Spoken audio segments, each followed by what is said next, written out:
It all started at my first real high school party.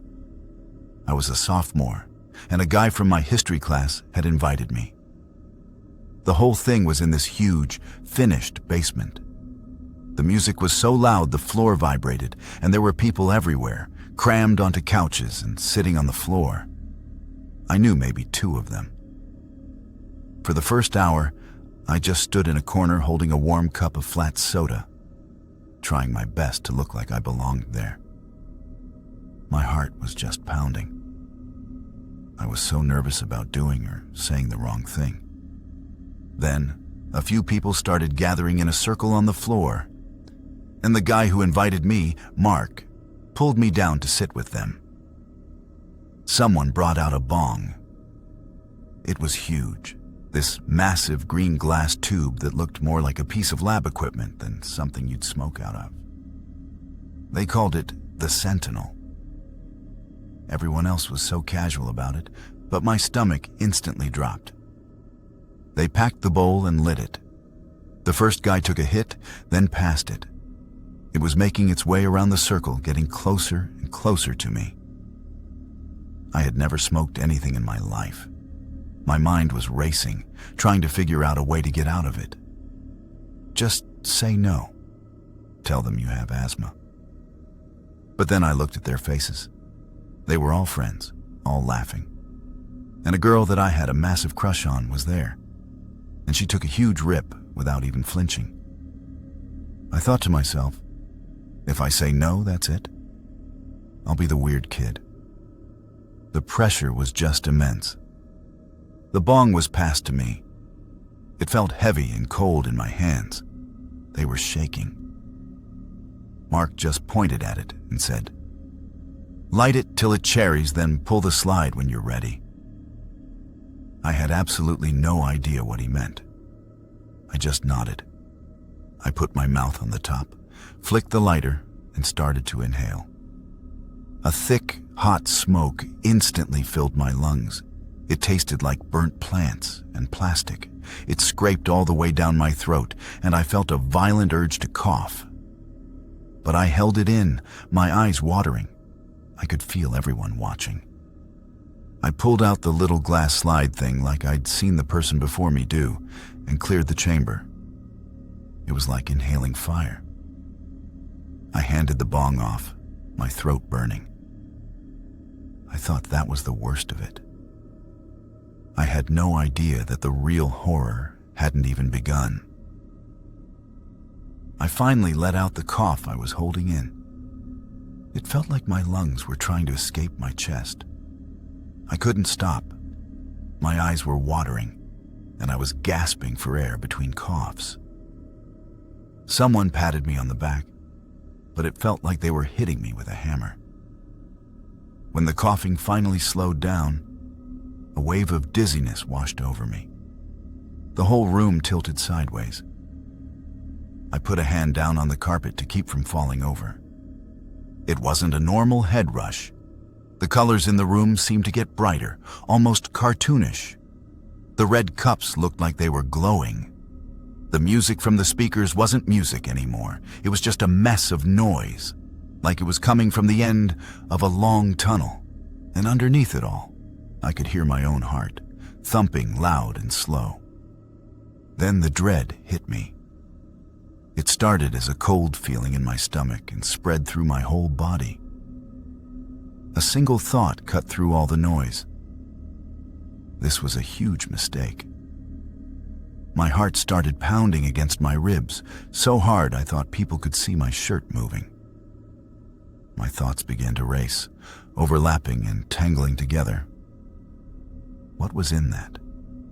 Did they give me something else? Am I having a heart attack? Am I going to die? I tried to look at the people around me to see if they looked like I felt. They were all just talking and laughing. But their faces seemed wrong, stretched out. Their laughter didn't sound happy, it sounded menacing, like they were all in on a joke, and I was the punchline. I was suddenly sure they were all watching me, waiting for something to happen. The background buzz of the party became a roar inside my head. I had to get out of there. That was the only thought I could hold on to. I had to get out. I scrambled to my feet, using a wall to steady myself. My legs felt like they were made of sand, heavy and unreliable. Every face in the crowded room seemed to turn toward me at once. Their eyes were dark holes in their distorted faces. I just had to make it to the stairs. That's all I had to do. But as I took a step, the background noise of the party suddenly vanished. The thumping music, the chatter, the laughter. It all just cut out. In its place was a new sound, one that was coming from inside me. It was my heartbeat. But it wasn't the steady thump from before. This was a frantic machine gun rhythm, so fast and so loud that it vibrated through my whole skull. It felt like my heart was a terrified bird trapped in my ribs, beating its wings against a cage. I could feel the pulse in my neck, in my wrists, in my temples. It was everywhere. It was the only thing I could hear, the only thing I could feel. I tried to take a deep breath to slow it down, but I couldn't. I was breathing in short, shallow gasps that did nothing. The more I focused on the panicked rhythm, the faster it seemed to get. I thought to myself, just stop thinking about it. But I couldn't. The thought was stuck, and the beat just went faster and faster. That's when the certainty hit me. This wasn't just being high. This wasn't a panic attack. My heart was going to beat itself to death. It was going to explode or just give out. This was a heart attack. I was a sophomore in high school, and I was having a heart attack in a stranger's basement. Everything went cold. My hands and feet felt numb, like they weren't attached to me anymore. The oral hallucination of my own heartbeat was so deafening that I couldn't think of anything else. Time seemed to slow down to a crawl. I was convinced I had only a minute or two left. I was going to die right here, and none of these people would even notice. I tried to scream. I opened my mouth to tell someone, anyone, that I was dying. But no sound came out. It was like my vocal cords had been cut. My throat felt like it was swelling shut, and a hand made of ice was squeezing it tighter and tighter. I gasped, trying to pull in a breath, but it was like sucking air through a tiny straw. My chest was a solid block of concrete. I couldn't get any air in. My legs finally just gave out. There was no stumble, no chance to catch myself. One moment I was standing, frozen, and the next I was falling. My body just folded. My knees slammed into the carpet, a dull thud I felt more than heard. And then I just tipped forward. The side of my face hit the floor hard. I was on the ground, cheek pressed into the rough, dirty fibers. I could smell dust and spilled beer. Lying there, the frantic drumming in my ears, my own heartbeat, finally faded away. For a single blessed second, there was silence. Then, the sound of the party rushed back. But it was wrong. It was horribly twisted. The laughter was what I heard first. It wasn't the sound of teenagers having a good time. It was deep and guttural. It echoed in a way that didn't make sense in that small basement. It was a chorus of mocking, cruel voices, laughing directly at me. It wasn't in my head anymore. I could see the people around me, their faces warped, their mouths stretched wide open, letting out this horrible, demonic cackling. They knew. They had all planned this, and now they were watching me die on the floor, enjoying the show. I was completely and utterly trapped in a room full of monsters. The next thing I remember is a dull ache in my neck. I was on the couch, and gray morning light was coming through a high basement window. The room was silent except for someone snoring on the other side of the room. It smelled like stale beer and old smoke. My face was sore, and when I touched my cheek, I could feel a tender spot where I had hit the floor. My throat was raw, and my mouth was completely dry. The party was over. Someone must have moved me to the couch. I sat up slowly, and a wave of shame washed over me that was so intense it made my stomach hurt. The memories trickled back in, the demonic laughter, the feeling of dying, the certainty that everyone was in on it. I felt like the world's biggest idiot.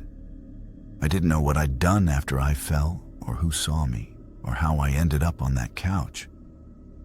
I just knew I had to get out of there before anyone woke up. I slipped out of the house without seeing a single person and started the long walk home in the cold. But the experience didn't end there. That night left something broken inside of me. In the weeks and months that followed, I started having panic attacks.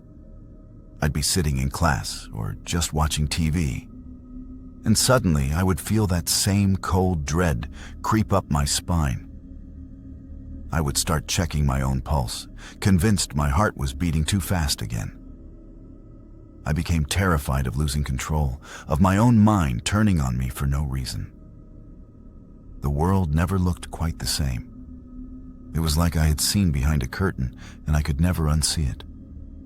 That one hit from the Sentinel was the first and last time I ever touched a psychoactive substance. I never went to another party like that. The sheer, abject terror of those few hours was burned into my memory.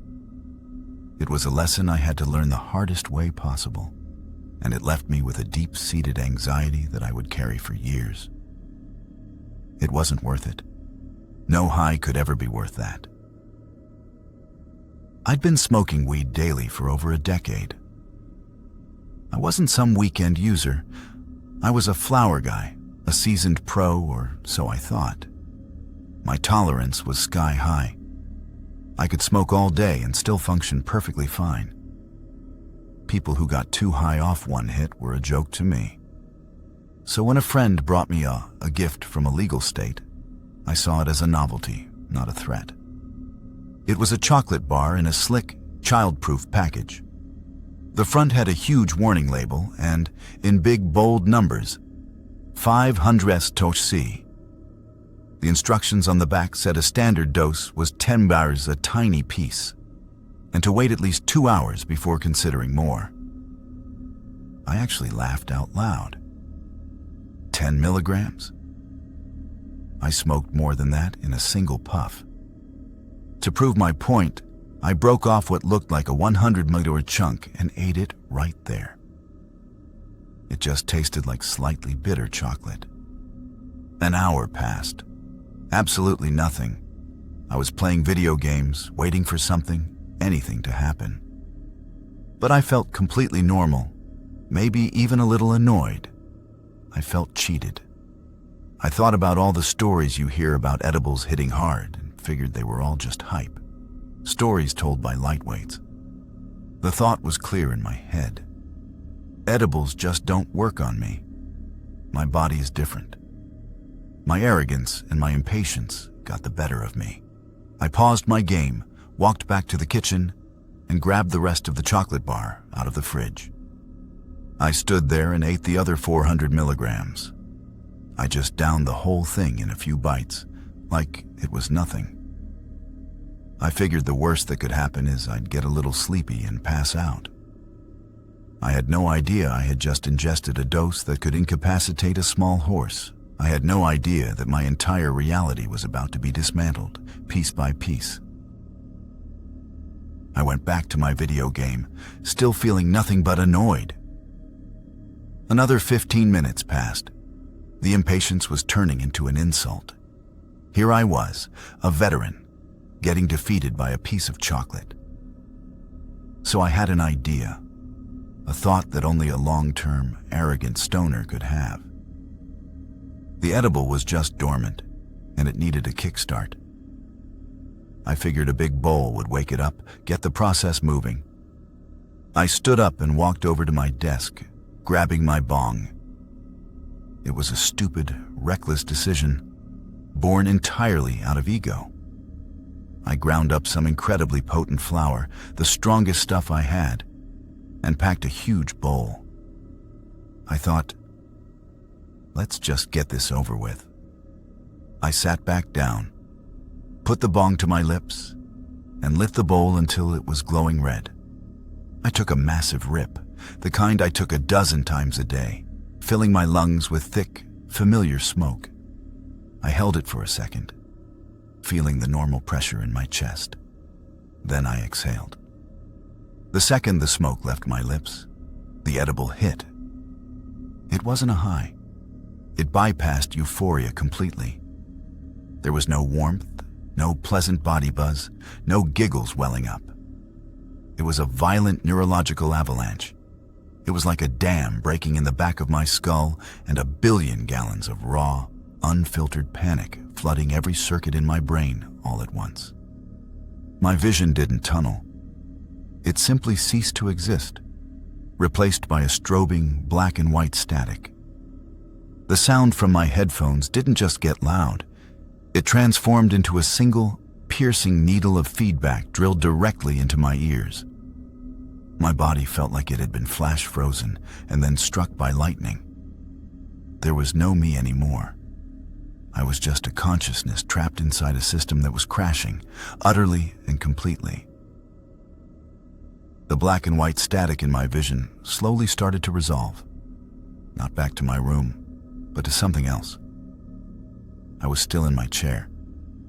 There was a weight in my lap. I looked down and saw my hands, still holding the bong, but they weren't my hands. They were pale, alien things. I could see the knuckles, the veins, the shape of the fingernails, but they were completely unfamiliar.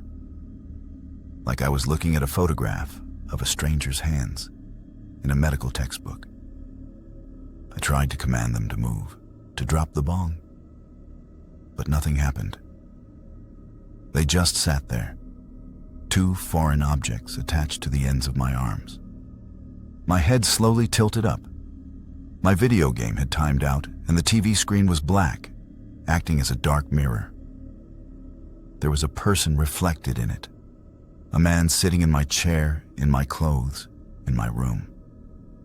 His face was slick with sweat. His eyes were wide and animal black, darting back and forth. His mouth was hanging slightly open, as if he had forgotten how to close it. I knew, with a terrifying certainty, that it was not me. I was somewhere else, looking at him.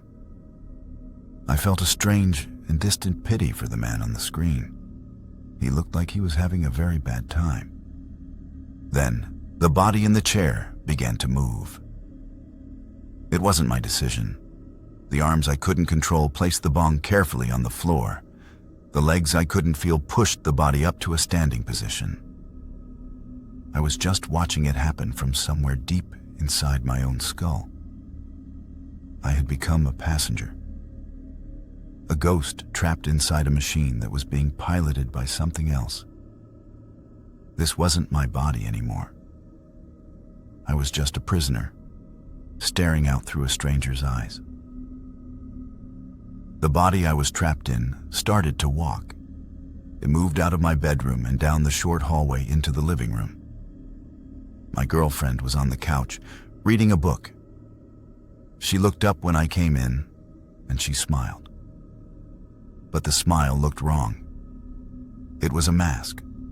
Her eyes behind it were dark and empty. She put her book down. Her movements were slow, deliberate. She asked me if I was okay. Her voice sounded strange, like it was coming from far away.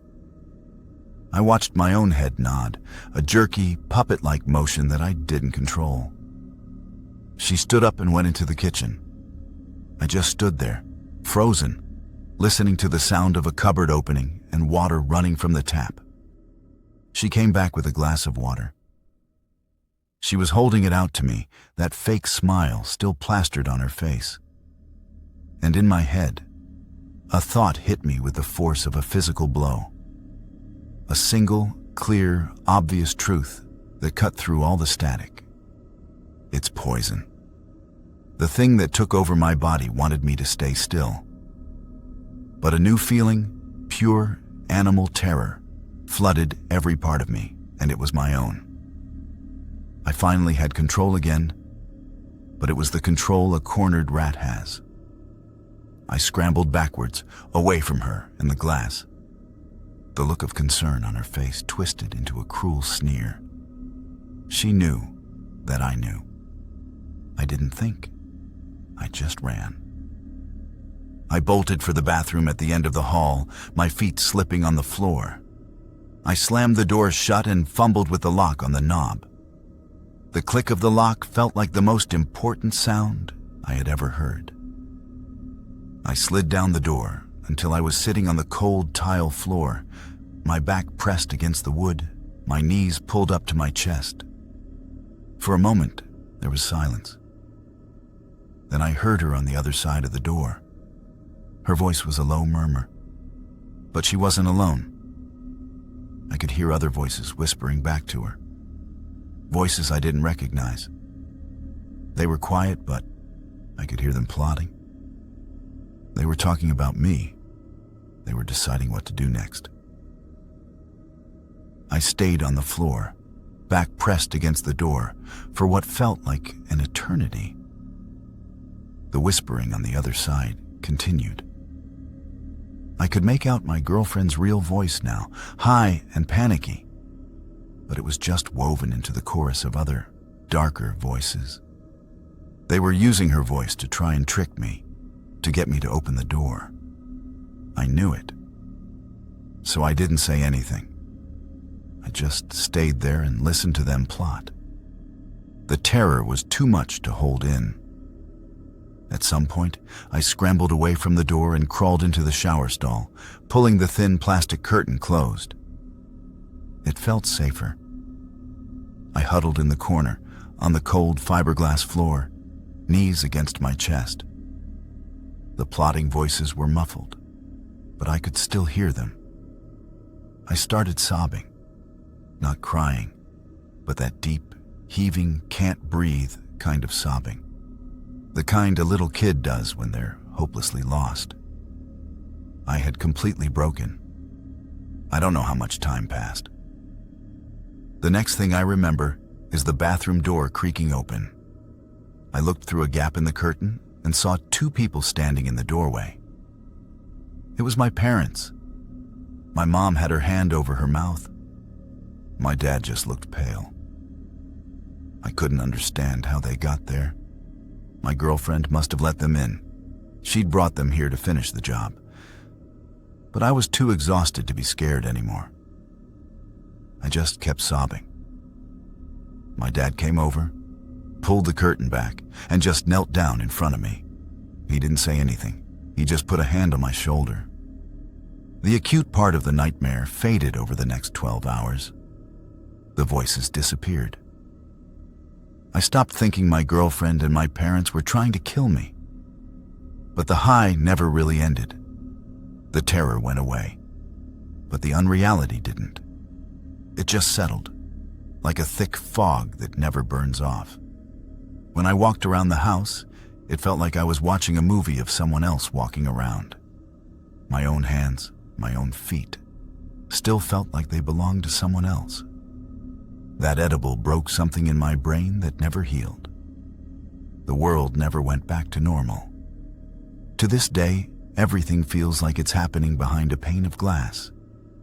I feel like a spectator watching my own life, a ghost in the machine who can only observe.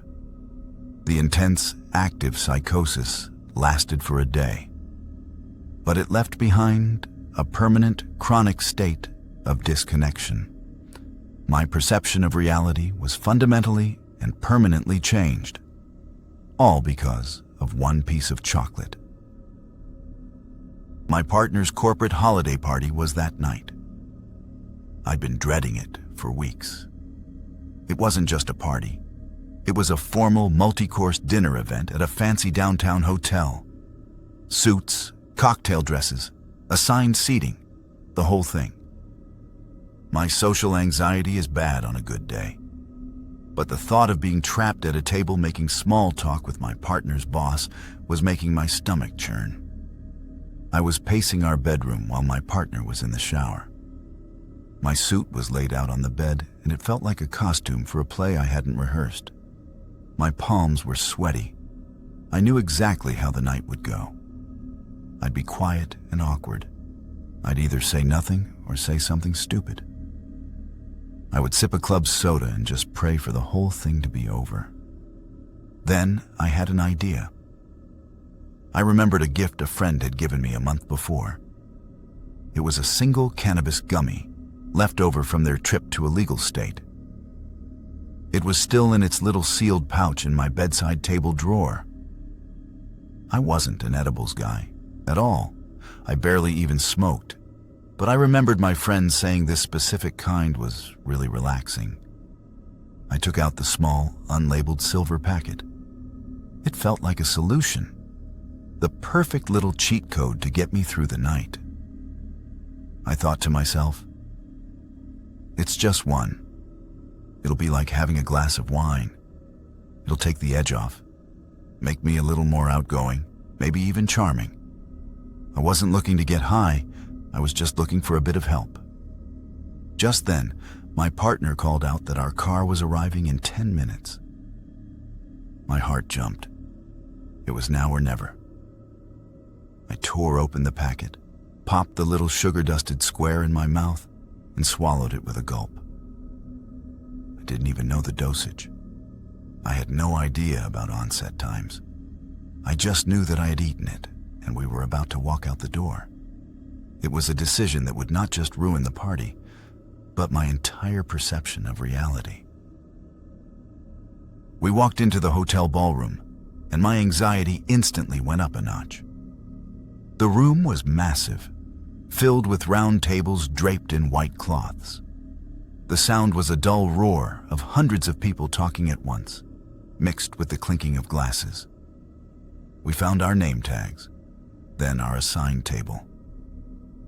We were seated with my partner's direct manager and his wife, and a few other people from the company I'd never met.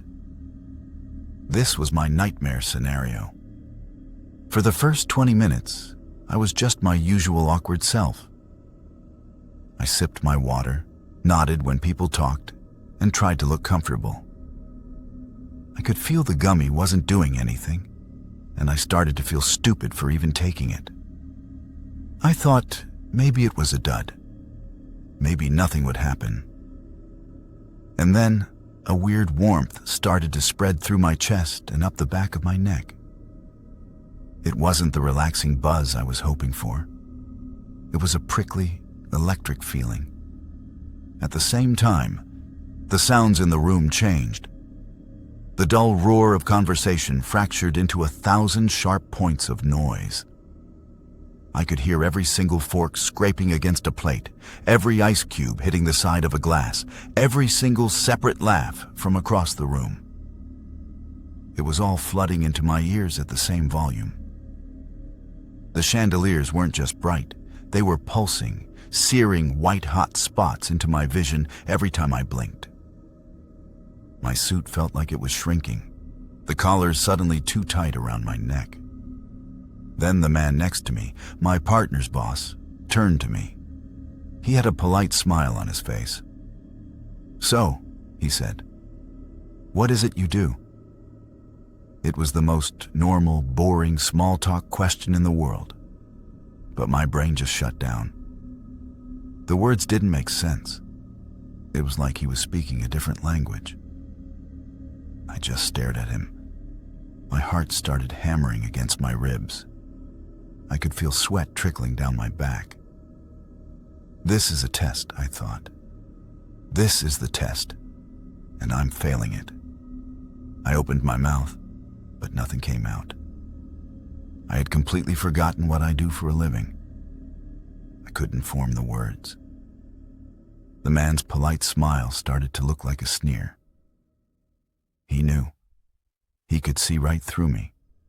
He knew I didn't belong here, that I was a fraud, that I was completely losing my mind. The whole table felt silent, even though it wasn't. I could feel all of their eyes on me, waiting for me to break. Every face at that table was a judge, and I had just been found guilty. The boss stared at me for a second longer, his polite smile not quite reaching his eyes. He must have seen the total blankness on my face, the panic. He leaned back in his chair and let out a short, forced little laugh to break the silence. He turned from me to the rest of the table and said something like, "Guess it's a job so secret he can't even tell us." The other people at the table laughed. Of course they did.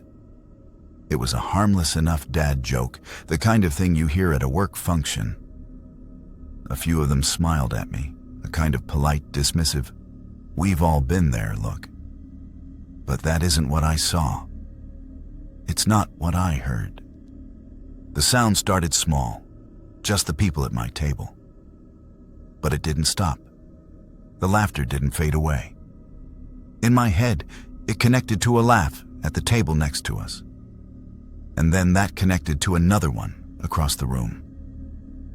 The sound grew, linking together, building and echoing until the entire massive ballroom was filled with a single, deafening roar of laughter. It wasn't a normal sound. It was twisted and cruel, a deep, guttural sound of pure mockery. I could see all of them, hundreds of faces in the pulsing light, all turned towards me. Their smiles were stretched into grotesque, unnatural shapes. Their mouths were wide, dark holes, and this horrible, cackling wave of sound was pouring out and then crashing down directly on top of me. They all knew. The man asking the question knew. The joke was the signal. It was a performance, and I was the punchline. My partner had led me into an ambush. A single, clear thought cut through the hurricane of noise inside my skull. Get out. I don't remember making a decision. My body just took over. I shoved my chair back from the table. The legs screamed against the polished floor, but the sound was completely swallowed by the laughter in my ears. I was on my feet, and all I could think about was the door. I was on my feet, my chair scraping backwards. My partner's hand was on my arm, a small, tight anchor in a sea of chaos. I shook it off. The roaring laughter in my head was so loud I couldn't feel anything else. My eyes were locked on my partner's boss, his face now a mask of confusion. But then another man came into view, walking toward our table. It was the CEO. He was tall, silver-haired, immaculate in his tuxedo. His smile was smooth and practiced. In my head, he was the conductor of this whole orchestra of mockery. He stopped at our table, his smile directed at me. "Everything all right over here?" he asked. His voice was calm and deep, but to me it was dripping with condescension. This was it. The final test. I had to respond. I had to act normal, to show them they hadn't broken me. I opened my mouth. I was going to make a joke. I was going to say something, anything. But the wires in my brain were crossed, a paranoid thought short-circuiting everything else. I stared right at his perfect, smiling face, and the words that tumbled out of my mouth were not my own. "I can smell the rot on you," I said. My voice was tight and raspy. "It smells like old pennies and dead flowers." The imaginary laughter stopped. It was cut off instantly, replaced by a silence that was 1,000 times worse. It was real. A heavy, absolute vacuum of sound in that massive room. I heard someone at the next table gasp. The CEO's smile didn't just vanish. It was sucked off his face, replaced by a look of cold, utter disbelief that quickly hardened into fury. I saw my partner's face. It was white. Their mouth was open slightly, their eyes wide with a horror so profound it finally broke through my own psychosis. That look on my partner's face was what did it. The shame hit me like a physical blow, a punch to the gut that took all the air out of my lungs. I didn't say another word. I didn't look at anyone else. I just turned and ran. I stumbled between tables, knocking into a chair and sending a wine glass crashing to the floor. All I could see were the glowing red exit signs across the ballroom. I bolted toward them, leaving my partner sitting there alone in the wreckage. The ride home in the cab is a blur. The next thing I clearly remember is my partner walking through the front door, hours after I did. I was sitting in the living room, in the dark. They didn't turn on the light. They just stood there in the doorway, their silhouette framed by the hall light behind them. They finally looked at me, and there was no anger in their face. It was something much worse. It was just empty, completely and utterly hollowed out. The professional fallout was immediate and brutal. They weren't fired. That would have been too simple. Instead, they were just erased. Taken off every important project, uninvited from meetings, moved to a desk in a forgotten corner of the office. They became a ghost, the person who brought the lunatic to the holiday party. Their career at that company was over, and everyone knew it. It was just a slow, public execution. We only lasted 2 more weeks, and they were the most silent 2 weeks of my life. One night I came home from work, and their bags were packed by the door. They told me, without crying, that every time they looked at me, they were back in that ballroom. They felt that hot, searing wave of public humiliation all over again. That I hadn't just embarrassed them. I had destroyed their professional life, something they had spent years building. There was nothing left to salvage. After they left, the shame finally had nowhere to go but inward. It wasn't just a feeling anymore, it was a physical weight. The thought of going outside, of having someone look at me, was agonizing. My apartment became a prison I had built for myself. I stopped going to work. I had groceries delivered. For almost a year, I just disappeared. I was diagnosed with agoraphobia and severe depression, but those were just words. The reality was a quiet, suffocating grayness, day after day. My life had been completely dismantled, all because I wanted to feel a little more charming at a party. It had been almost 10 years since college. A few of my old buddies, Tom and Alex, were passing through town, so we all met up at Alex's apartment. It felt just like old times. We fell back into our old jokes, talking about professors we hated and parties we barely remembered. Back then, we smoked constantly. It was just a part of life. But I had moved on. I had a career, a mortgage. I hadn't properly smoked in years. Besides maybe a puff or two at a wedding, I definitely wasn't in game shape, so to speak. After a couple hours of catching up, Alex grinned and walked over to his coffee table. He pulled out this insane glass contraption. It wasn't a bong, at least not like any I'd ever seen. It was smaller, more intricate, with a strange piece of quartz sticking out the side where a bowl should be. It looked like something from a chemistry lab. "Time for the main event," he said. He opened a small silicone container, and inside was a sticky, golden-looking wax. He called it shatter. I tried to act cool, like I knew what was going on. But then Tom grabbed a small blowtorch, the kind you'd use for creme brulee. He aimed the blue flame at the quartz piece until it was glowing bright red. The whole thing was just so intense, so much more serious than passing a joint around. My stomach felt tight. I thought to myself, This is a long way from the cheap glass pipes we used to have. Alex used a little metal tool to scoop up a tiny crumb of the wax. He let the quartz cool for a few seconds, then looked at me. "You gotta take a real hit, man. This is the good stuff." All my alarms were going off. The little voice in my head was screaming at me to just say no, to tell him I was good. But I looked at their faces, just waiting. I didn't want to be the old, boring guy who couldn't hang anymore. My stupid pride took over. I just nodded. I had no idea that I had just agreed to something that would completely shatter my reality. Alex touched the little metal tool to the glowing quartz. The glob of wax instantly vaporized into a thick, white smoke that filled the glass rig. He capped it with another glass piece, nodded at me. "Go for it." I leaned forward and put my mouth on the mouthpiece. I started to inhale. The smoke was hot but surprisingly smooth. It didn't have that harsh, plant-like taste of flower. In my mind, I was trying to impress them.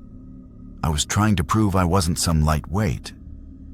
So I just kept pulling, thinking I had to clear the whole thing in one go. The chamber was full, and I just kept sucking it all in, my lungs burning and expanding past their limit. I finally pulled away, my chest tight. I held the smoke for maybe a second, then exhaled. The effect was not a gradual high. It was not a slow creep of warmth or a giggly feeling. The very instant the smoke left my lungs, it felt like a switch was flipped, and my entire existence was turned off and on again, but installed onto the wrong operating system. There was a sound like a thunderclap, but it was inside my skull. My vision didn't blur or distort. It simply shattered into a million pieces of light and color, like looking through a broken kaleidoscope. My sense of where my body was in the room completely vanished. It wasn't a feeling of floating. It was a feeling of no longer having a body to float with. The section plan described it perfectly. It was like being physically and mentally shot out of a cannon. One moment I was in an apartment with my friends, and the next I was just pure awareness, moving at 1,000,000 miles an hour through a dimension of raw, screaming confusion. There was no up or down, no past or future. The context of my life, my name, my friends' faces, it was all gone, ripped away. I was nothing. I was just a point of view screaming through a void of absolute terrifying chaos. The chaos stopped as suddenly as it had started. I was back in the room. I was sitting on the floor, leaning against the couch. Alex was still on the other side of the coffee table, a look of concern on his face. My friend Tom was leaning in close to me. The room strobed once, a flash of blinding white light, then plunged back into dim yellow. Tom's mouth opened, and his voice came out slow and warped, like a cassette tape getting eaten by a machine. "You good, Machan?" The sound stretched and vibrated in my ears. The world flashed again, and he was gone. Then he was there again, leaning in, the same exact posture, the same concerned look on his face. The room strobed, my ears filled with that same broken sound. "You good, man?" It was identical. Something was very wrong. I thought to myself, he just asked me that. And then he was there again, leaning in, strobe. "You good, man?" His face started to look wrong. His eyes were too big, his mouth a perfect dark circle. The voice was deeper now, robotic. Again. "You good, man?" A flash of white. Again. "You good, man?" His voice was a guttural growl. His face was a melting mask of flesh. I was trapped. I was stuck in a 5-second loop of reality. I tried to scream, but before I could, the loop reset. I tried to move my head, but the loop reset. Tom's distorted face, the flashing light, that horrible, mangled question over and over and over. Time didn't exist anymore. There was no past, no future. There was only the loop, the question, the flash. For a minute, for an hour, for an eternity? I had no idea. It was all that was, and I was convinced it was all that would ever be. The loop broke. On what must have been the 100th or millionth repetition of Tom's melting face, everything just stopped. The strobing light, the warped sound, the feeling of reality folding in on itself, it all vanished in an instant. The silence was deafening. The chaos was replaced by a profound and absolute stillness that felt even worse. I was still on the floor, leaning against the couch. I could see the room again. It was just a normal apartment. My vision was clear. Tom and Alex were there. Their faces weren't monstrous anymore. They were just them. But I couldn't move. I tried to tell them I was okay. The thought was in my head, but the signal didn't reach my mouth. I tried to lift my hand to give them a thumbs up. My hand stayed on my lap, completely inert. I tried to blink, to shift my eyes, to do anything to show them I was conscious. Nothing. It felt like my brain had been completely disconnected from the rest of my body. A pilot in a cockpit, screaming commands, but all the wires had been cut. I was completely paralyzed. I could see the panic starting to build on their faces. They were looking at me, then at each other. Their voices were no longer distorted. They were sharp and clear with fear. "He's not responding," Alex said, his voice tight. "His eyes are open, but he's just staring. Look at him." Tom knelt down in front of me, his face pale. "Can you hear me? Squeeze my hand if you can hear me." He grabbed my hand, but mine just sat there, lifeless and cold in his grip. That's when the new certainty hit me, a truth so cold and final it froze the panic in its tracks. This wasn't a high. I hadn't just gotten too high. I had a stroke, or I was dead. This was it. I was a ghost, trapped for a few final moments inside my own corpse, forced to watch my best friends discover my body. I was screaming inside my head, a desperate, silent shout into the void. I'm right here. I'm still in here. Please, I'm right here. But absolutely nothing happened. From inside my silent prison, I could hear their voices getting more and more panicked. Tom was yelling my name over and over, his voice cracking. Alex was in the background, his words fast and sharp. "He's not breathing right. His skin is cold." I heard fumbling, and then Tom's voice, strained with terror, right next to my ear. "Dude, I'm calling 911. I'm calling them right now." I felt a wave of relief so intense it was painful. Maybe they could get me out. Maybe someone had a key to this cage. I vaguely remember the sounds of sirens getting closer. I remember the apartment door flying open and new calm voices filling the room. I felt hands on me, lifting my eyelids, feeling for a pulse in my neck. The world was still a silent movie I was watching from 1,000 miles away. They lifted me onto a gurney. I saw the ceiling of the apartment glide by. Then, nothing. It's not a fade to black. It's just a chunk of my life that doesn't exist. There is no memory of the ambulance ride, no memory of the hospital, no memory of the doctors. It's just a blank, empty space. The next thing I know, I am waking up on Alex's couch. It was morning. The bright, unforgiving light of a new day was streaming through the windows. My friends were asleep in chairs across from me, looking exhausted. The first thing I felt wasn't relief. It was a profound and terrifying emptiness. I felt hollowed out, like someone had reached inside my chest and just scooped everything out. My personality, my fears, my memories, they were all gone. I just felt like an empty shell.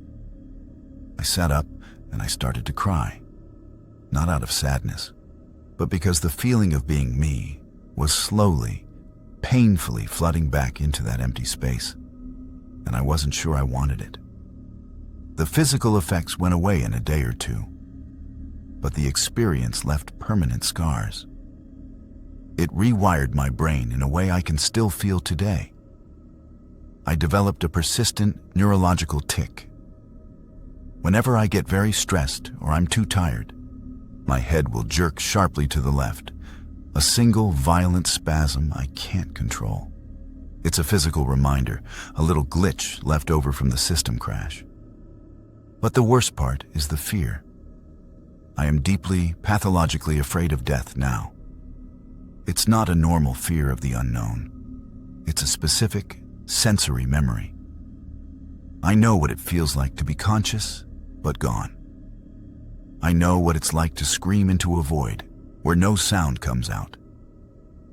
I had a 2-hour preview of being dead, and I spend every single day terrified of the feature presentation. That one stupid, arrogant decision to take a hit I wasn't ready for didn't just ruin my night. It broke my mind and left me with a permanent and intimate relationship with my own mortality. Midterms were finally over. It was that specific kind of college freedom where your brain is completely fried, and all you want to do is erase the last 2 weeks of stress. The plan for the night was simple. Get as obliterated as humanly possible. My mission was the crossfade. I'd done it before, but this time I wanted to perfect it. The party was at some off-campus house with sticky floors and walls that were sweating from the sheer number of bodies packed inside. The music was a distorted bass throb you could feel in your teeth. I started with beer. Case after case of the cheapest stuff we could find, already warm from sitting out. I was probably 6 or 7 deep when I started feeling that numb, floaty buzz. The world was fuzzy at the edges, and I felt great. Invincible. Then, the bong made its appearance in the kitchen. It was this cheap, acrylic thing, covered in stickers and grime. Someone had packed a bowl, and the circle started. When it got to me, I didn't hesitate. I was already drunk enough that a bong hit sounded like the most logical next step. I took a huge rip, held it in until my chest burned, and exhaled into the loud, hazy kitchen. I chased it with another swig of beer. The two highs hit each other and just clicked into place. The floaty, drunk feeling merged with the heavy, stoned feeling. The music sounded incredible. The lights seemed warmer. My body felt like it was humming with a low, pleasant vibration. I thought to myself, this is it. This is the sweet spot. I just had to keep feeding both sides, a little beer, a little smoke, to keep the feeling going all night. It felt like I had discovered a perfect, glorious formula for a good time. I kept at it for the next hour or so, a religious devotion to my new formula. Bong rip, beer, bong rip, beer. I was in the zone, a perfect equilibrium of drunk and high. The background noise of the party was just a pleasant hum. Everyone's face was friendly and warm. I was probably on my 5th or 6th hit. I'd lost count. I remember thinking to myself that I'd finally figured it out. I had cracked the code. And then, in the middle of a laugh, the code broke. It was instantaneous. The pleasant buzz didn't fade. It was violently ripped away. The room stopped being a fuzzy, warm place and became a spinning cage. It wasn't the gentle, slow tilt of being too drunk. The entire house lurched sideways, like the floor had just dropped out from under me. I put a hand on the kitchen counter to steady myself, but the counter seemed to be moving too. The lights smeared into long, sickening trails of color. Then came the sickness. It started as a hot knot deep in my gut, and then it just surged upwards.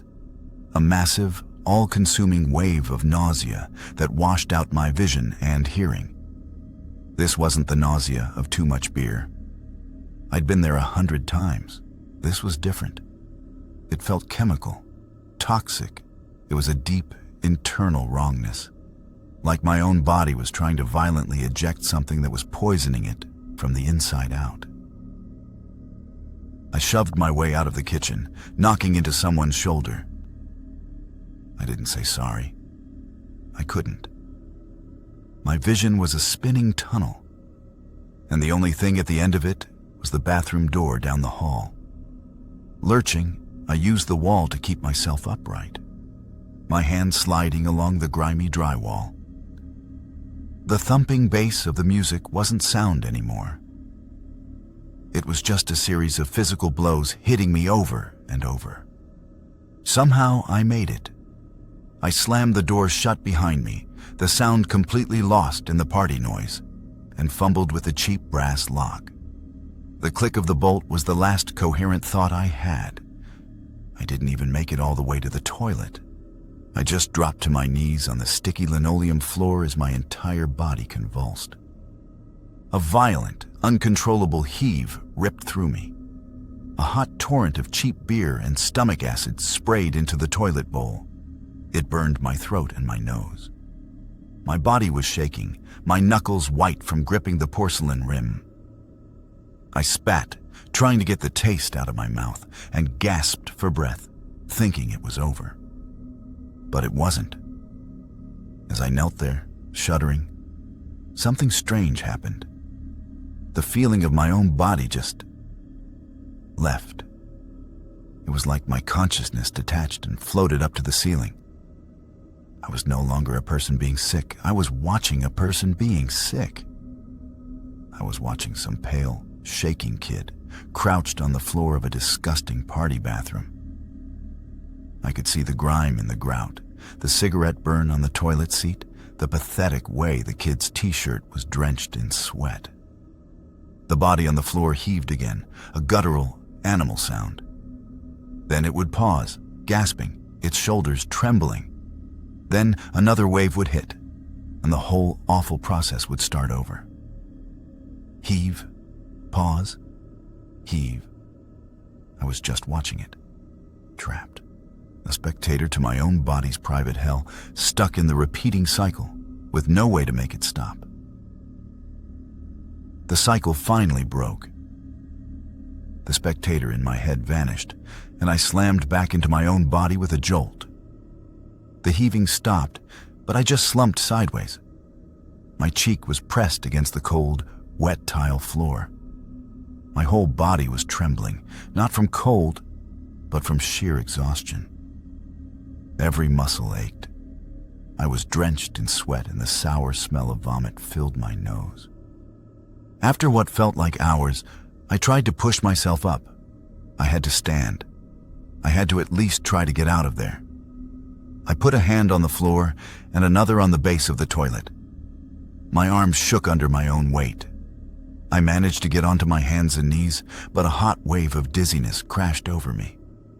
The whole bathroom spun, and I collapsed back onto the floor, my head hitting the linoleum with a dull thud. I tried again. It was useless. My body just wouldn't respond. I was a prisoner on that floor. That's when I heard the party again. The muffled thump of the bass from the living room pulsed through the floor. Underneath the bass, I could hear laughter. It wasn't loud, just a faint sound slipping under the door. But it sounded like it was right in my ear. I was suddenly, completely convinced they were laughing at me. The paranoia was a physical thing, a new kind of sickness in my gut. I thought to myself, they're all standing right outside the door. They're listening. They know I've been in here for too long. They know what happened. I imagined them all out there, whispering, making jokes about the kid who couldn't handle it. I pictured them waiting for me to come out so they could all point and laugh. The shame was so intense, it felt worse than the sickness. I pulled my knees up to my chest, trying to make myself smaller. The world was just a spinning, disgusting mess. The energy to even be paranoid was fading. My thoughts became slow and thick. The floor felt like it was rising up to meet me. My head was too heavy to hold up anymore. I remember my face tipping forward into the puddle of my own sick on the floor. I didn't have the strength to lift it. And then, everything just went black. I woke up to a hand on my shoulder, shaking me. A voice was cutting through the blackness, muffled and distant. I felt myself being rolled over, my cheek peeling off the sticky linoleum floor with a wet sound. I was on my side now. The air smelled sour, a mix of vomit and cheap cleaning products. I was still on the bathroom floor. I managed to open my eyes. The overhead light was blinding. My friend, Kevin, was kneeling over me, his face a mix of pity and disgust. My throat felt like it had been scraped raw with sandpaper, and my head was a solid block of pain, like a vice was being tightened around my skull. The taste in my mouth was foul. I tried to speak, but all that came out was a dry croak. The memory of it all came back in a hot, sickening wave. Not the paranoia, but the absolute physical failure. The endless heaving, the complete inability to even stand. The pathetic final moment of my face tipping forward into a puddle of my own sick. It wasn't a memory of a scary trip. It was the memory of being reduced to nothing. Just a shaking, pathetic animal on a dirty floor. The shame was so total it felt like a physical weight pressing down on me. Kevin helped me up, and I stumbled out of the house into the cold night air without looking at anyone. That night was the end for me. It wasn't like other bad experiences I'd heard about.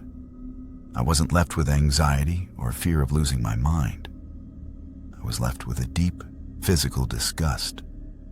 To this day, the smell of weed doesn't make me nervous. It makes my stomach turn. It instantly brings back the feeling of that cold floor, the raw throat, and the visceral memory of complete and utter humiliation. It wasn't a lesson learned from fear, it was a scar carved by revulsion. By the time I was in my late 30s, I had two things that ran my life: my chronic back pain and my anxiety. The pain was a constant, low-grade fire in my lower back, a souvenir from a car accident in my 20s. The anxiety was just a background hum of dread I'd had for as long as I could remember. Doctors wanted to put me on a carousel of pharmaceuticals. OxyContin for the pain, Zoloft for the anxiety. I tried that route for a while, and it just turned me into a zombie. So I found my own solution: cannabis. For almost 10 years, it was my daily medicine. I wasn't just a recreational user, I was a believer.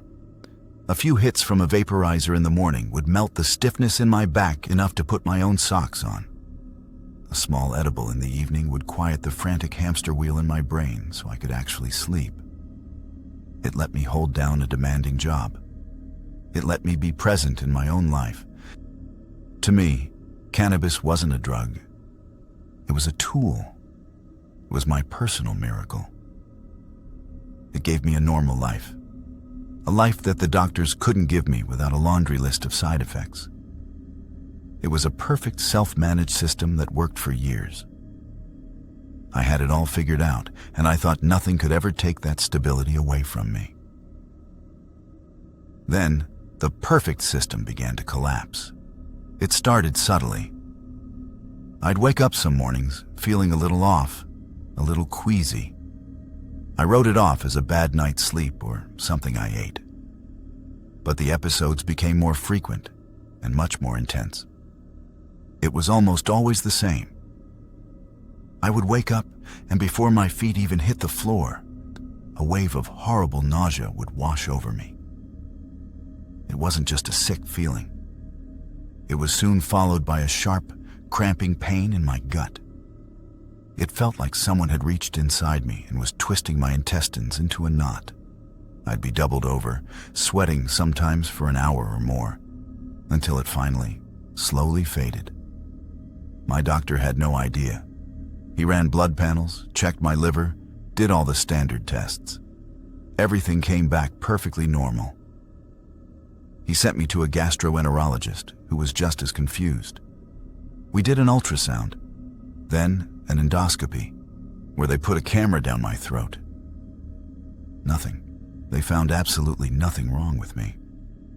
With no physical cause and a known history of anxiety, all the doctors landed on the same conclusion.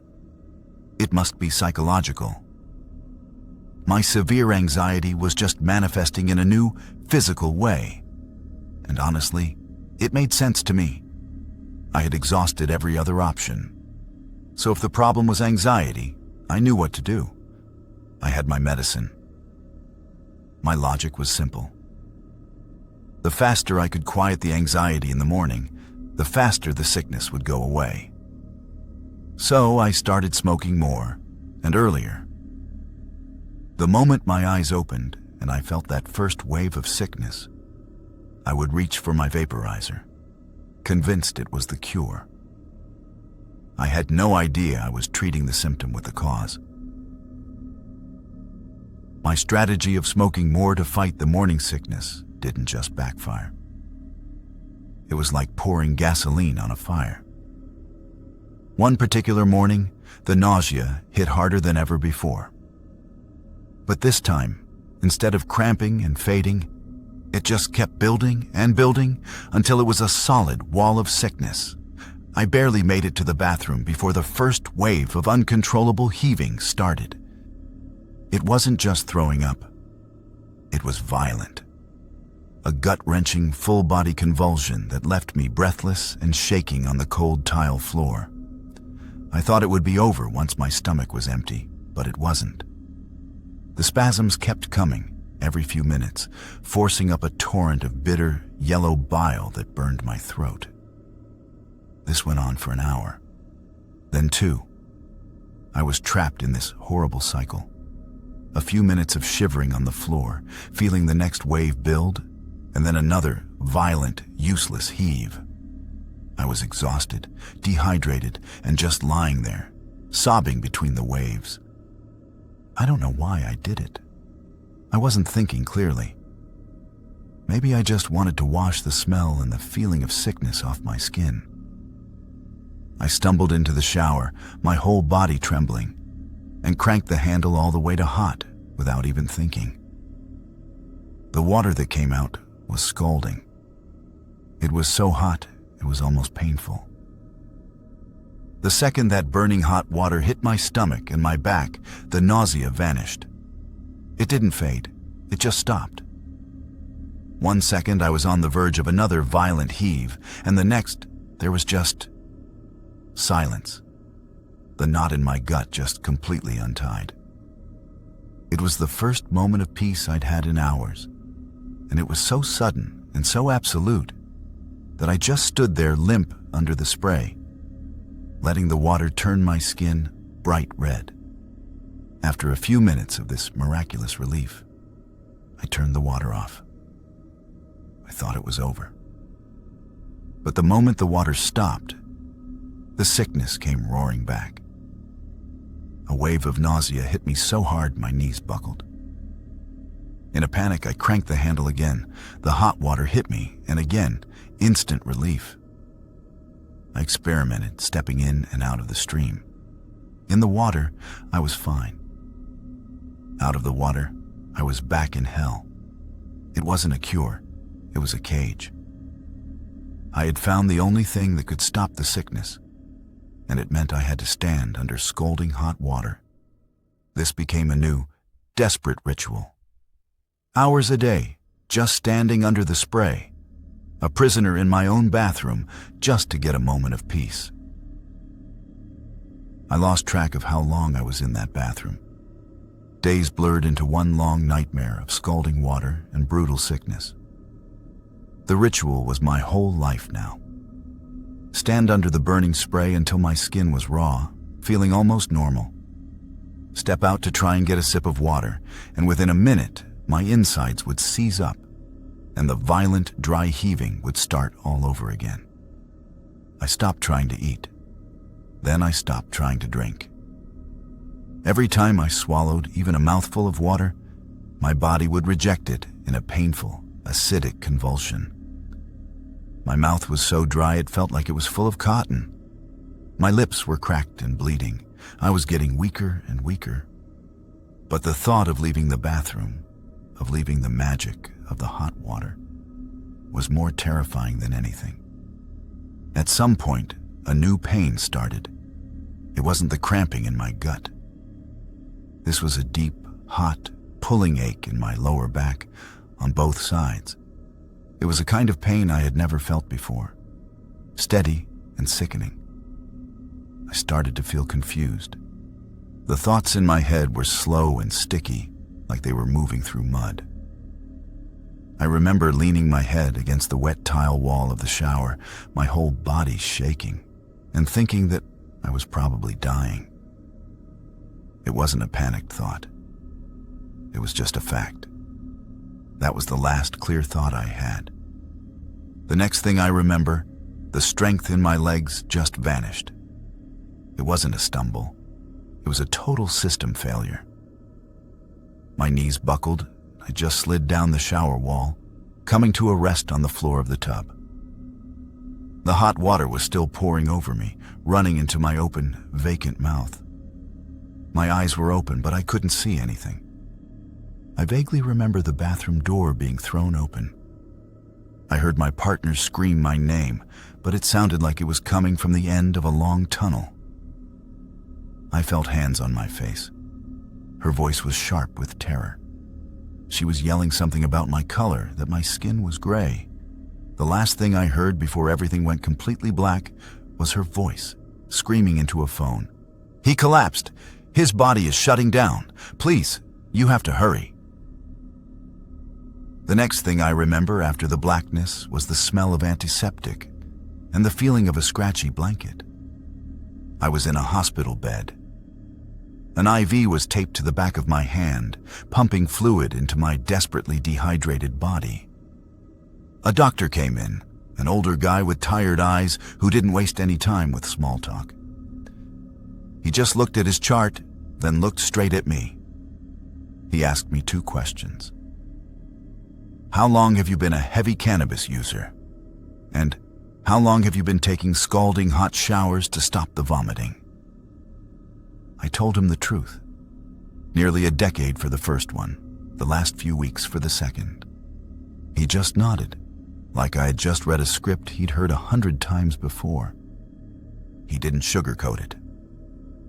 He said, "You have cannabinoid hyperemesis syndrome." The name meant nothing to me. He explained it in simple terms. After years of heavy, chronic use, some people's bodies just flip a switch. The same cannabinoid receptors that used to soothe my pain and anxiety were now sending my gut into a violent, unstoppable spasm. The compulsive hot showers were the dead giveaway. It's the only thing that temporarily confuses those receptors into calming down. Then he delivered the final blow. "There's only one cure," he said, his voice flat and absolute. "You have to stop. Completely and totally. There is no other treatment. You have to quit. Forever." I just stared at him, and the cruel irony of it landed like a physical weight in my chest.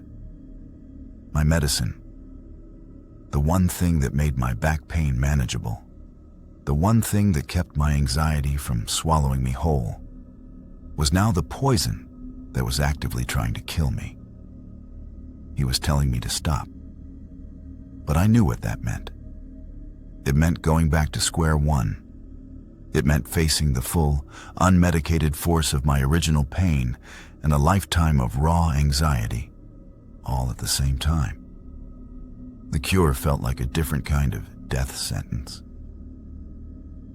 I was 19 years old and completely drowning. College wasn't what I thought it was going to be. The workload was a mountain that I couldn't climb, and the classes were harder than anything I had ever done before. I spent almost every night in the library, staring at books, feeling the information just slide right off my brain. The pressure to get good grades, to not screw up this expensive opportunity my parents were giving me, was a physical weight on my chest. On top of that, I was totally alone. I didn't click with anyone on my floor. I ate most of my meals by myself in the corner of the massive dining hall, just trying to be invisible. I'd walk across campus and see all these groups of friends laughing, and I just felt this crushing sense of being on the outside of everything. I was miserable, stressed out, and desperately lonely. My roommate, Dave, was the complete opposite. He was relaxed, confident, and always had friends cycling through our tiny dorm room. He seemed to handle his classes without even trying. His secret, as far as I could tell, was cannabis. He smoked constantly. Not in a frantic way, but in a calm, ritualistic way. Every night, he'd pack a bowl, sit in front of the open window, and just slowly smoke while listening to music. One night, I was at my desk with my head in my hands, on the verge of tears over a chemistry assignment. Dave had just finished his nightly bowl. He looked over at me, then at the half-empty baggie on his desk. He just quietly packed another bowl, walked over, and set the pipe down on my textbook. "You look like you need a break," he said.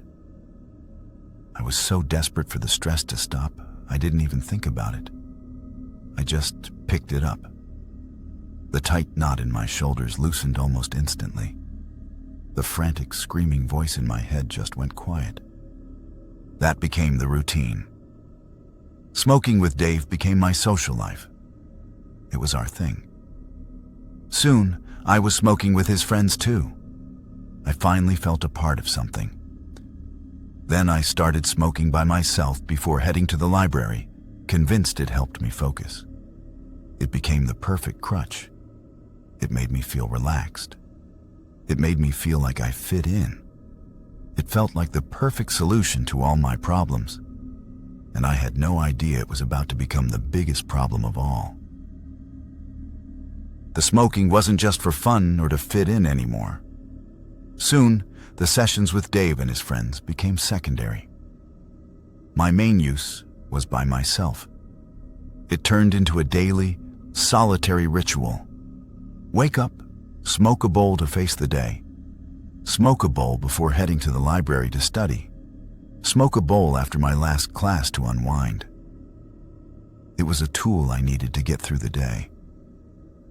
The stress was still there, but now it felt like it was behind a thick wall of glass. At first, it seemed to be working. I was getting my assignments done. But then, things started to get weird. I'd be in the library, high, buried in a textbook, and I'd get the distinct feeling that people were watching me. I'd look up and see two students at another table, whispering.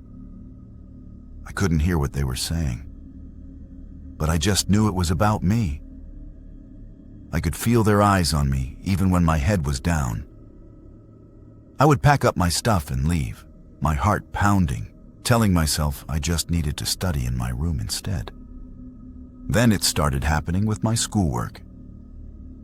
I got a paper back from my English professor. There was a comment in the margin next to a paragraph I'd struggled with. It just said, "This line of reasoning is a bit of a stretch." A normal comment. But I read it over and over, and the words started to twist. He wasn't talking about my argument. He was talking about me. He was saying I was a fraud, that I was stretching to even be in his class. It felt like a hidden message, an insult disguised as feedback. I started seeing these little signs everywhere. Secret jokes at my expense. Whispers in hallways that stopped when I got close. It was a low-level hum of paranoia under everything. But I always had an easy explanation. I just told myself it was a common side effect. I was just getting a little too high. It was a simple price to pay for the quiet it brought to my brain, so I just kept on smoking. The organic chemistry midterm was the breaking point. The professor handed them back without a word, just walking down the aisles and placing the exams face down on our desks. I felt my heart pounding before I even turned it over. I already knew. The questions had felt like a foreign language. When I finally flipped it, the huge red F- at the top felt like a physical blow. It wasn't just a bad grade. It was a verdict. It was proof that I didn't belong here, that I was a fraud who had fooled everyone for a semester. I didn't say anything to anyone. I just stuffed the exam into my backpack, walked out of the lecture hall, and went straight back to my dorm. Dave was out at a lab, so the room was empty. I locked the door, pulled the blinds shut, and unplugged the phone from the wall. The silence was overwhelming, but the screaming in my own head was louder. The feeling of failure was a hot, suffocating poison. I just wanted it to stop. I pulled out Dave's bong and the half-ounce bag I'd bought a few days before. My only goal was to get so high that I couldn't feel anything. I smoked a bowl, then another. I didn't get up. For the next 2 days, I just sat there in the dark, smoky room, packing and smoking, packing and smoking. I didn't sleep. I didn't eat. I just kept going, my whole world shrinking to the flick of the lighter and the burn in my throat. The background paranoia, the feeling of being watched and judged, started to come back. But it wasn't a vague feeling anymore. The 2 days of constant smoking had sharpened it, given it a focus. I turned on the TV for some noise, and a commercial came on for a new car. The announcer's voice was deep and serious. He said, "In a world of uncertainty, you need to stay ahead of the pack." The camera zoomed in on the car speeding down an empty highway. He wasn't talking about the car. He was talking to me. It wasn't a sales pitch. It was a warning. I changed the channel. A music video was playing. The singer was looking right at the camera, her face filled with a desperate sadness. The lyrics were about secrets being revealed, about how they'll find you in the end. The song wasn't for everyone. It was for me. I was completely certain of it. The TV wasn't just a TV anymore. The commercials, the song lyrics, they were all coded messages sent by someone or something, trying to warn me. The whispers in the hallway, the professor's note, it was all pieces of the same puzzle. The vague paranoia hardened into a cold, terrifying fact. A danger was coming for me, and the whole world was trying to tell me about it. They were not just warning me. They were watching me. The thought hit me with the force of a physical impact, so absolute and clear it cut through the haze of smoke and exhaustion. They were watching me right now. My eyes darted around the dark room, looking for the source. And then I saw it. The tiny green eye of the camera on my laptop, glowing in the darkness. It had been on the whole time. A jolt of pure electric terror shot through my body. The laptop wasn't a tool for my schoolwork. It was a monitoring station. My phone, sitting on the desk next to it, was another one. My hands started to shake. I had to get them out. I had to destroy the eyes. I lunged for the laptop first. I ripped the power cord out of the wall and slammed the lid shut. but it wasn't enough. I held it over my head and smashed it down onto the floor. The plastic case cracked. I stomped on it over and over until the screen was a spider web of broken glass and the little green light was dead. Then I grabbed my phone. I threw it against the brick wall as hard as I could. It exploded into pieces. The two main eyes were gone, but I knew there were more. The paranoia was a screaming siren in my head. They were hidden. They were everywhere. My eyes fell on my bed, my mattress. It was a perfect place to hide a listening device deep inside the stuffing. I didn't even think. I started tearing at the seams with my fingernails. It wasn't fast enough. I ran to my desk, grabbed the scissors from my supply cup, and plunged them into the fabric.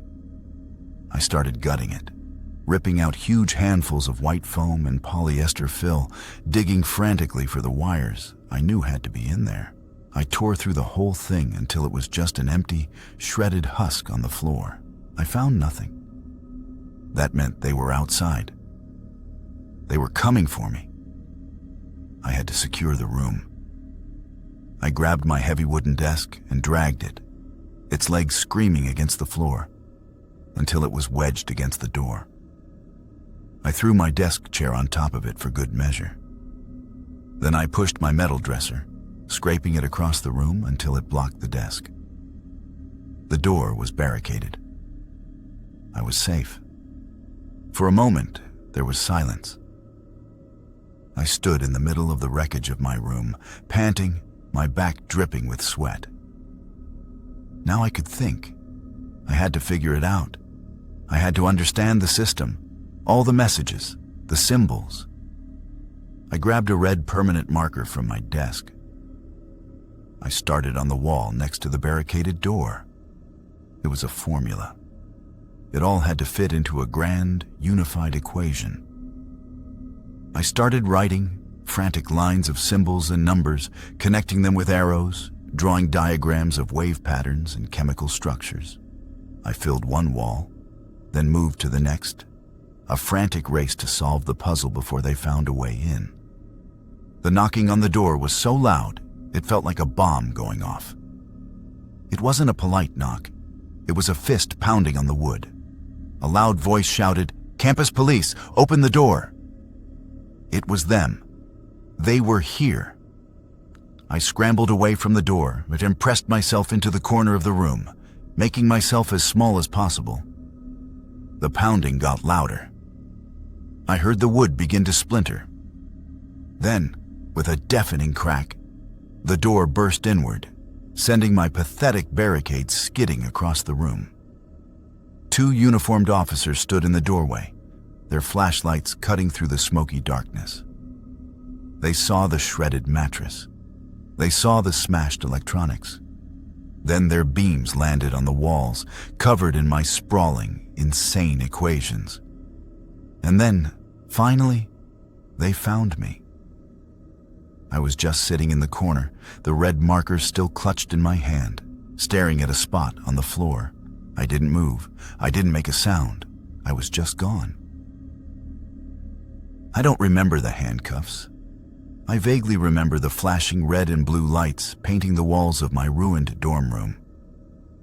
I have a brief, snapshot memory of being strapped to a gurney, the ceiling tiles of a hallway gliding past my eyes. It's not a full memory, just fragments. The police, the paramedics, they weren't talking to me.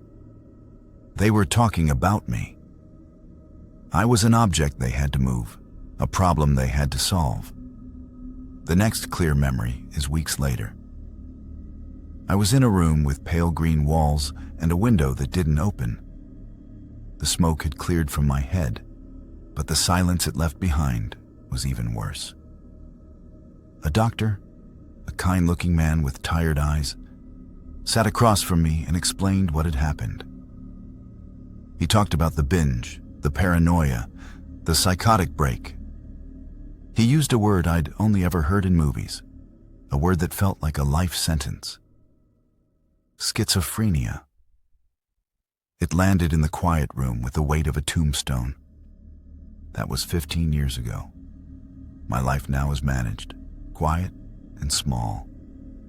Every morning I take a little white pill, an antipsychotic. It keeps the symbols from appearing in the walls. It keeps the TV from sending me secret messages. It does its job. But it also dampens everything else. The world is less vibrant. The colors are muted. Joy is a pleasant thought, not a feeling in my chest. It's the price I pay to live in a reality that stays put. I can never know for sure.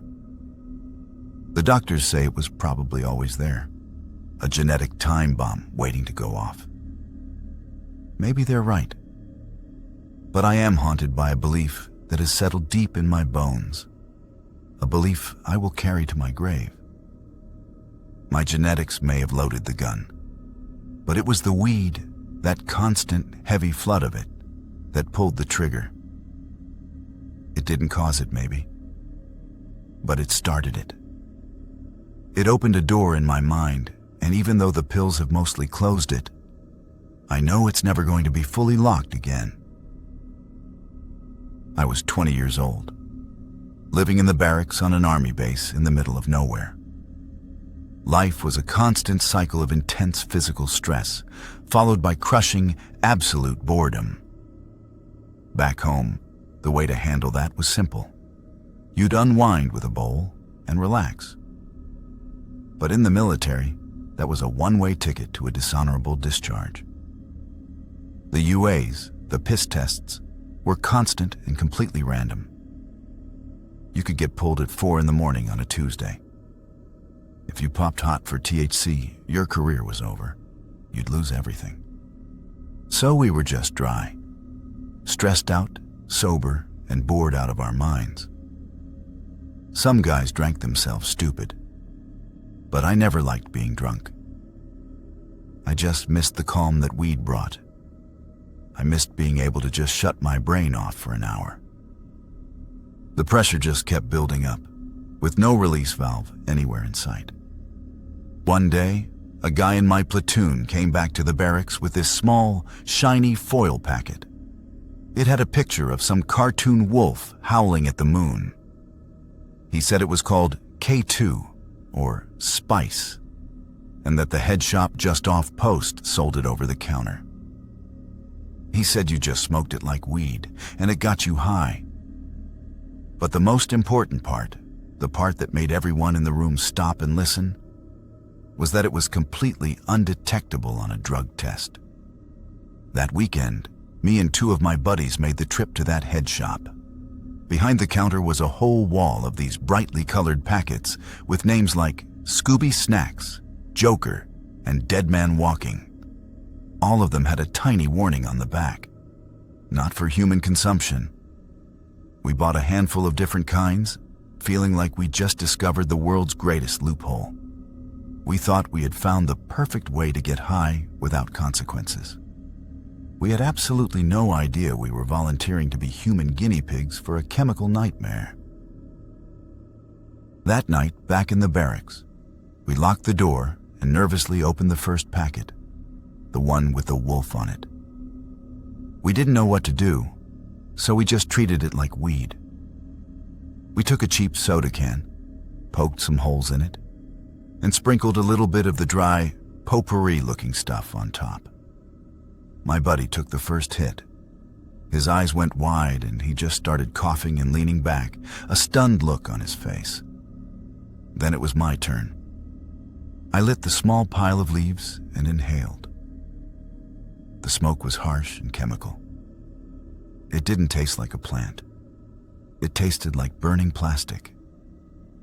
Before I had even fully exhaled, it hit me. It wasn't a slow, creeping high like weed.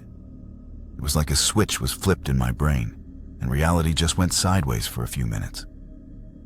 My heart hammered against my ribs, and the room seemed to stretch and warp. It was jarring, intense, and a little terrifying. And then, after maybe 5 or 10 minutes, it was just over. I was almost completely sober again. just left with a pounding headache and a dry mouth. That became our ritual. Every weekend, we'd lock ourselves in and smoke a few bowls of K2. We got used to the intense, short blast-off. There was no gentle ride, just a 10-minute trip into confusion. And then it was gone. It was predictable. It was our little loophole, our pocket of rebellion in the tightly controlled world of the Army. Because a few days later, we'd have a surprise UA, we'd piss in the cup with confidence, and we'd pass. We felt untouchable.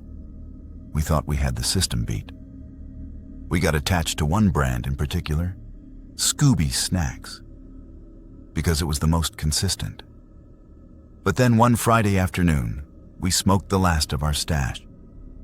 We made the trip to the head shop, but our guy was sold out. "Got something new, though," he said, and reached under the counter. The packet he put down wasn't bright or cartoonish. It was black. On the front was a stark white skull, the kind you'd see on a poison warning label. Below it, in a jagged, blood-red font, was a single word, annihilation. We bought it anyway. We just wanted to get high. We got back to the barracks and went through our usual ritual. Door locked, a towel stuffed under it, windows cracked. My buddy pulled out the black packet. Annihilation. The skull on the front seemed to mock us. He opened it up and the smell that came out was different. It wasn't just like potpourri. This smelled sharp and chemical, like a freshly cleaned hospital room. We used the same dented-up soda can, same as always. We sprinkled a little pile of the stuff on top. It looked the same, just a dry mix of leaves. My friend Mike went first. He took a small hit, coughed his lungs out, and then just sat back with a blank look on his face. He didn't say anything. I just figured it was strong. I was next. I took the can. I wasn't trying to be a hero. I just took a normal-sized hit, the same kind I'd taken 100 times before. I flicked the lighter and inhaled. The smoke was acrid and tasted like burning plastic and metal. It seared the back of my throat. I held it for a second, then exhaled. The effect was not a high. It was instantaneous, violent, and completely terrifying. The second the smoke left my lungs, my entire perception of reality was torn to shreds. It was like someone had pulled a plug in the back of my brain. My vision didn't warp or get wavy. It shattered. It just exploded into a million strobing pixels of black and white, like digital noise on a broken television screen. And there was a sound. A piercing, unbearable screeching filled my head, like a dial-up modem trying to connect through a blown-out speaker. It just got louder and louder, a physical pressure inside my skull. Then my heart started. It wasn't just beating fast. It was an impossible stuttering rhythm, a frantic hammering against my ribs that shook my whole frame. It felt like it was going to beat itself to death, like a machine that had been redlined and was about to fly apart. I was sitting on my bunk, but I wasn't there anymore. I was just a consciousness trapped in a body that was violently breaking down. And the annihilation had only just begun. The screeching in my head collapsed into a single, sharp command, and a jolt of pure electricity shot down my spine. My body went completely rigid. My back arched so violently it lifted me off the bunk, and I felt the back of my skull slam into the concrete wall behind me. The pain was distant. My arms and legs just started flailing, completely out of my control. I was lucid. I was trapped inside, screaming. But my mouth was just making these horrible, guttural sounds. My throat felt raw. I watched my own arm fly out and smash a lamp on the nightstand. I watched my legs kick and thrash against the metal bed frame, a frantic, rattling rhythm. I was screaming at my body to stop, but it wouldn't listen. I was just a spectator inside a cage of my own bones, watching the whole thing happen. Then the static in my vision sharpened into images. Shapes began to form in the air around me. They were faces. Horrible, grinning faces made of shifting shadows and too many teeth. They leaned over my bed, and I felt claws dig into my arms and chest. A searing, tearing pain started as they began to pull me apart. But right when the pain became unbearable, my vision would flash, and it would reset. The grinning faces would be leaning over me again. They would start to tear me apart again. It was a loop, a perfect 5-second loop of being dismembered over and over and over. Through the gaps in the horror, I could see the real faces of my friends. They were pale with terror. I heard them yelling, "What do we do? We can't call 911. We're dead if they find this." The thought of getting kicked out of the army was more terrifying to them than watching me die. Then hands were on me, hard, pinning my thrashing arms to the mattress, holding my legs down, their panicked faces blurred with the demonic ones from my hallucination. They were all holding me down, trapping me in the center of the nightmare. The fit just raged. My body fought against their grip, but I was pinned flat while the tearing loop continued in my head. I don't know how long it lasted. An hour, a minute, an eternity. Then, slowly, the violent energy started to fade. The thrashing became a tremor. The demonic faces dissolved back into static, and then into the dim light of the barracks room. My body went completely limp, exhausted and sore. The hands let go of me. I was just lying there, drenched in sweat, staring at the ceiling and listening to the sound of my own ragged breathing. I lay there for a long time, just listening to my own breathing. The horrible screeching in my head was gone, replaced by a profound, terrifying emptiness. It felt like my brain had been scooped out, and all that was left was a hollow shell. My muscles ached from convulsing, and a sharp pain throbbed at the back of my skull where I'd hit the wall. My friends didn't say anything. They just unlocked the door and left me there in the dark, lying in a puddle of my own cold sweat. The world never looked the same after that night. A faint layer of static, like bad TV reception, now covered everything I saw. Plain white walls would seem to breathe if I stared at them too long. At night, street lights had halos around them, and moving car lights left long, ghostly trails in their wake. It was a constant, low-level reminder that something in my brain had been permanently broken. The seizures didn't stop either. 2 weeks later, it happened again during morning formation. One moment I was standing at attention. The next, I was on the ground, my body convulsing in front of my entire platoon. That one bought me a trip to the base hospital. After a week of tests, the doctors gave me a diagnosis: epilepsy, a seizure disorder triggered by an unknown event. I knew what the event was, but I couldn't tell them. All I could do was nod. The diagnosis was a death sentence for my career. You can't be a soldier if your body can just disconnect from your brain without warning. The medical discharge was fast and impersonal. One day I was a soldier, the next I was a civilian with a new disability and a future that had completely vanished. I traded my health, my career, and my entire life for a 10-minute high from a black bag with a skull on it. I thought I was finding a loophole. I thought I was cheating the system. But all I did was burn my own life to the ground. I had been reading for years about consciousness, books about psychonauts, meditation, ego death. I was obsessed with the idea that the world we see every day is just a tiny sliver of what's really out there. I wasn't interested in just getting high for fun. I had done that. This was different. I wanted to conduct an experiment. I wanted to see if I could use a massive dose of cannabis to intentionally fracture my ego and see what was on the other side. My plan was precise. I decided to bake.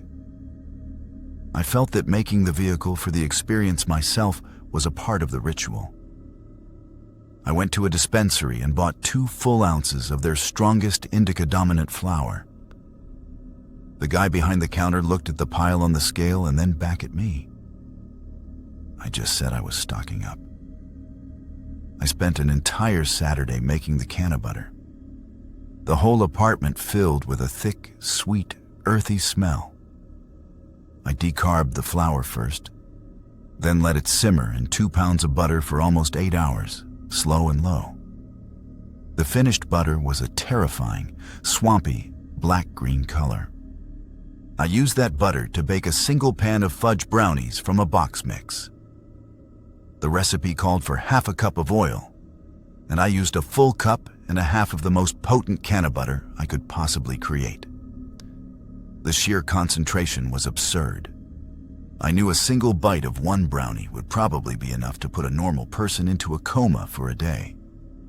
I cut the pan into 12 neat squares. I let them cool, then I started to prepare my space. I set up a nest of blankets and pillows on my living room floor. I put a large jug of ice water next to it. I turned my phone completely off and put it in a drawer in my bedroom. I put on a long album of ambient, droning music. Everything was controlled. Everything was deliberate. I was a scientist, and this was my laboratory. I thought I had accounted for every variable. I honestly believed I could orchestrate a spiritual awakening. I had no idea I was about to meticulously and methodically dismantle my own mind. I chose one brownie from the middle of the pan, wrapped it in a paper towel, and sat down in the nest of blankets on the floor. It was dense and heavy in my hand. It tasted incredibly bitter, an earthy, plant-like flavor that overwhelmed the chocolate. I ate the whole thing in a few methodical bites and washed it down with water. Then, there was nothing to do but wait. I closed my eyes and focused on the ambient music. An hour passed. Then 90 minutes. A small kernel of doubt started to form in my mind. Maybe my calculations were wrong. Maybe I'd built up too much of a tolerance over the years. I had been so sure, so scientific about the whole thing, and the thought that it might fail was a sharp pang of disappointment. And then, it started. It wasn't a rush or a jolt. It was a slow, quiet sunrise inside my own head. A gentle warmth bloomed in my chest and spread through my limbs, and every muscle in my body just let go. The droning music in the background seemed to deepen, becoming the very texture of the air in the room. My thoughts, which were usually a tangled knot of worry and analysis, simply unspooled.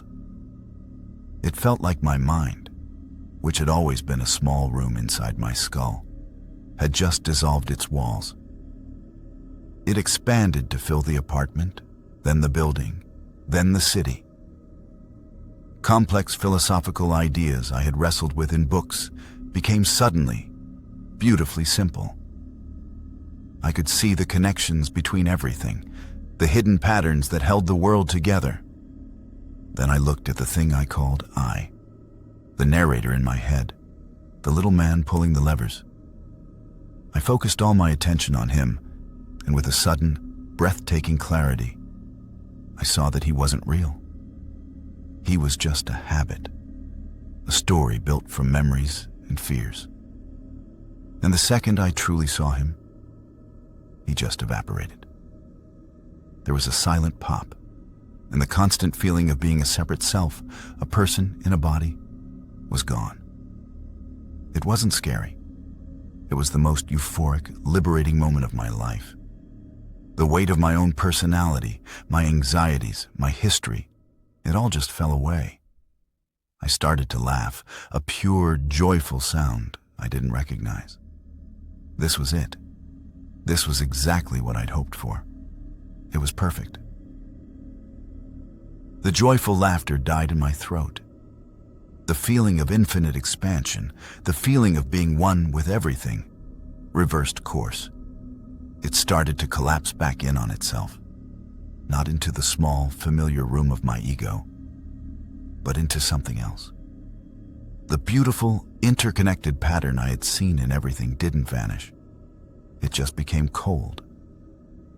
The euphoria was gone, replaced by a profound and truly silent emptiness. The music was still playing, but I realized it wasn't coming from the speakers anymore. It wasn't an external sound entering my awareness. The awareness itself was creating it, note by note. I focused on the feeling of the blankets under my hands. They weren't real. They were just a sensory data point, a sensation being generated and fed to itself by the consciousness that I now was. The walls of the room, the dim light, the jug of water, they were all just renderings. The whole scene was a hallucination. But if my apartment wasn't real, what was? Then a new thought, colder than the rest, slid into place. My life, my memories. I pulled up an image of my mother's face. The way her eyes crinkled when she laughed, it was a perfect, high-resolution memory. But it felt flat. It felt like a file being opened. There was no person behind it. The love I felt for her was just a chemical reaction inside this simulation. My father, my friends, my first love. They weren't people. They were characters. Complex, well-written characters in a story this consciousness had been telling itself for decades to keep from being bored. They had never been real. And that's when the final, absolute truth landed. It wasn't a theory or a concept from a book. It was a physical fact that pressed down on me with the weight of a dying star. There was nothing else. There was only me. This single, isolated point of awareness, and the movie it was projecting for itself. The entire universe, from the Big Bang to the heat death, every galaxy, every planet, every single living thing, was a meaningless figment of my own imagination. I wasn't free. I was the only thing that had ever existed, trapped for all eternity in a simulation of my own making. And I was completely and forever alone. The weight of that thought didn't just scare me. It broke the very concept of fear. Fear requires an outside threat. There was no outside. The horror was a law of physics. It was the only law. I was alone. I had always been alone, and I would always be alone. Forever. There was no time before this, and there would be no time after. There was only the silent, solitary consciousness in the middle of a self-generated void, projecting a memory of a life to keep itself from going insane. And it had failed. A new feeling tore through the cold emptiness. It was a desperate, animal need for something to be real. Anything. A single solid anchor of truth in the ocean of this lie. My best friend, Mark. The thought of him was the only thing I could hold on to. The years of jokes, the arguments, the shared history. It couldn't be a creation. It felt too real. It had to be real. I scrambled across the floor, my hands and knees clumsy on the blankets. I had put my phone in a drawer in the bedroom to avoid distractions. Now it was my only hope. My body was shaking uncontrollably. I fumbled the drawer open, and my fingers closed around the cold, smooth glass. It felt like a prop. It didn't feel real. I found his contact and pressed the call, my thumb leaving a sweaty smudge on the screen. The phone rang. Each electronic tone sounded artificial, a perfectly rendered sound file playing in the simulation. 1 ring, 2 rings. Then, the ringing stopped, and a voice came on the line. "Hello?" It was Mark's voice, but it wasn't. The pitch was right, the cadence was there, but it was hollow, utterly without life. It was like a voice synth, a perfect AI replication reading a script. There was no warmth, no tired sigh of being woken up, no annoyance, no humanity. It was the voice of a program. He said my name. "Hey, you okay? It's late." And the words were perfect. The concern was perfectly programmed. But the sound of it was the most terrifying thing I had ever heard. It confirmed everything. The phone dropped from my hand and clattered onto the floor. My heart didn't just beat fast, it started to slam against the inside of my ribcage. A frantic, irregular rhythm that felt like it was going to shatter my bones. I couldn't breathe. I was gasping, but no air was coming in. It was like the simulation had forgotten to include oxygen. My vision tightened to a tiny pinprick of light. The panic was absolute, because the logic was a perfect cage. If you are the only thing in existence, a god trapped in its own mind, there is no one to call for help. There is nowhere to run. There is no escape. I don't know how long I was on my bedroom floor. The peak of the panic eventually burned itself out, leaving me exhausted and hollow. The sun came up. The light that filled my room didn't feel real. It felt like a stage light, just a special effect. I looked at my hands, and I saw the cuts and scrapes from trying to barricade my door and gut my mattress in a different life. No, that wasn't right. That was a different story. My friends were worried about me. They called, I answered, I went to work, I faked it. But the high never really ended. The terror went away, but the terrible truth it had shown me just settled in, like a quiet poison. The world felt like a video game. People were just NPCs reading from a script. Every conversation, every interaction felt completely hollow. My own mother would hug me, and I would feel nothing. It was just a sensory input, a piece of code. I was acting the part of a son, but there was no one home. This lasted for more than a year. It wasn't sadness. It was a profound and bottomless depression, born from a single, unshakable idea. Nothing matters because none of this is real. My quest for enlightenment, my experiment, had led me to a cold, nihilistic void. I had wanted to kill my ego.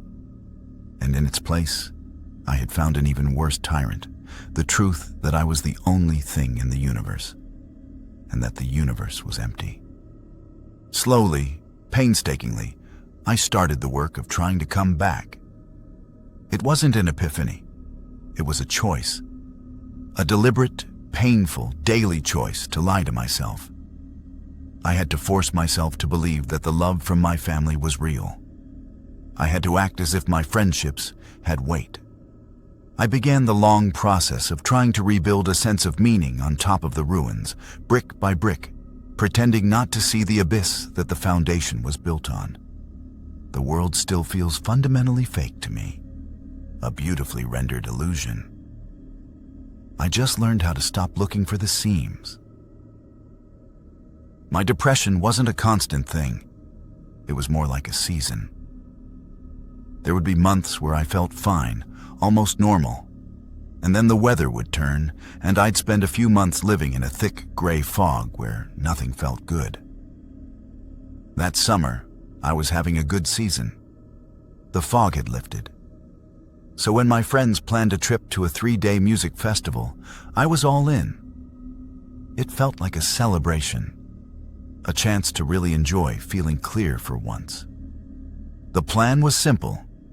The 5 of us would drive out, set up a campsite, and just completely lose ourselves for a weekend. The day before we left, my friend Josh unveiled the centerpiece of his plan. He pulled out a massive Ziploc bag filled with hundreds of little brightly colored THC gummies. They looked so harmless, like something you'd buy at a candy store. His idea sounded like genius to us at the time. To maximize the experience, we weren't just going to get high, we were going to stay high. For the entire 3 days, the plan was to eat a gummy every few hours, maintaining a low-level, steady buzz from Friday morning until we packed up the car on Sunday night. No hangovers, no coming down. Just a smooth, uninterrupted float through the whole weekend. We thought we had found the perfect hack, a way to turn a great weekend into a legendary one. We weren't thinking about what happens when you don't give your brain a break. We weren't thinking about the cumulative effect of a non-stop 72-hour chemical drip. I was just excited to escape. I had no idea that by agreeing to this plan, I was volunteering my already fragile brain for a 3-day psychological stress test that it was destined to fail in the most catastrophic way possible. The first day of the festival was perfect. The plan was working. The constant low-level buzz from the gummies was a warm, fuzzy blanket over everything. The music sounded incredible, the sun felt amazing, and I was surrounded by my friends. The anxiety and depression that usually lurked in the background were completely gone. I felt light. I felt free. We just kept to the schedule. A gummy every 3 or 4 hours, a steady stream of THC to keep the high afloat. It was glorious. By Saturday afternoon, things started to get weird. We hadn't really slept, and the constant chemical drip was starting to fray the edges of my reality. The music from one of the side stages started to sound distorted and menacing. The friendly faces in the crowd started to look like they were wearing masks. I told my friends I was going to get some water, but really, I just needed to get away. I felt a paranoid prickle on the back of my neck, a feeling that I was being watched. I tried to explain it to Josh later that night, but the words came out wrong. He just laughed and handed me another gummy. "You're just really high, man," he said. "Just ride it out." So I did. I ate the gummy, hoping it would smooth things over, bring back the perfect feeling from the first day. It was a huge mistake. Sunday was a nightmare. I woke up in the tent, and the paranoia wasn't a prickle anymore. It was a certainty. My friends were whispering. I couldn't hear what they were saying, but I knew it was about me. They were planning something. The whole festival was in on it. The musicians, the crowd, the guys selling hot dogs. It was an elaborate performance, and I was the only one who didn't know my part. I had to get away. I left the campsite without a word and just walked, disappearing into the massive crowd. I spent hours wandering aimlessly, trapped in my own personal hell. Every laugh was directed at me. Every conversation was a coded message. The lead singer of the band on the main stage was looking right at me, singing about my deepest fears. The happiness of the people around me felt aggressive and cruel. My brain had completely broken. I eventually just curled up behind a row of porta potties, sobbing, convinced my friends had abandoned me here to die. The next thing I remember is a festival medic kneeling in front of me, shining a little light in my eyes. The high eventually wore off, but the good season was over. That 72-hour binge didn't just give me a bad trip. It kicked down the doors and let the depression back in, and it came back worse than ever before. The perfect hack had plunged me into the deepest, grayest fog I'd ever known. A fog that would take me almost a year to fight my way out of. My story isn't that different from the others. They all start with a moment of stupid confidence, a belief that you have it all figured out. A bong hit at you think you can handle. A dose you're sure won't affect you. A concentrate you think you've earned the right to try. An edible you're convinced won't be strong enough. It's the arrogance that gets you. It's the belief that you are the exception, that you have a secret, a loophole, that you are in control. But you're never in control. Not really. Greening out isn't just about throwing up or feeling a little dizzy. For some of us, it's a trap door. It's the moment your own brain turns on you, showing you a part of yourself you never knew existed. It's a glimpse into a private, personal hell you can't claw your way out of. Some people get out with just a scary story, but others are left with permanent scars, a lingering paranoia, a new anxiety disorder, a broken perception of reality. It can dismantle your career, your relationships, and your entire sense of self. All because you thought you could handle it.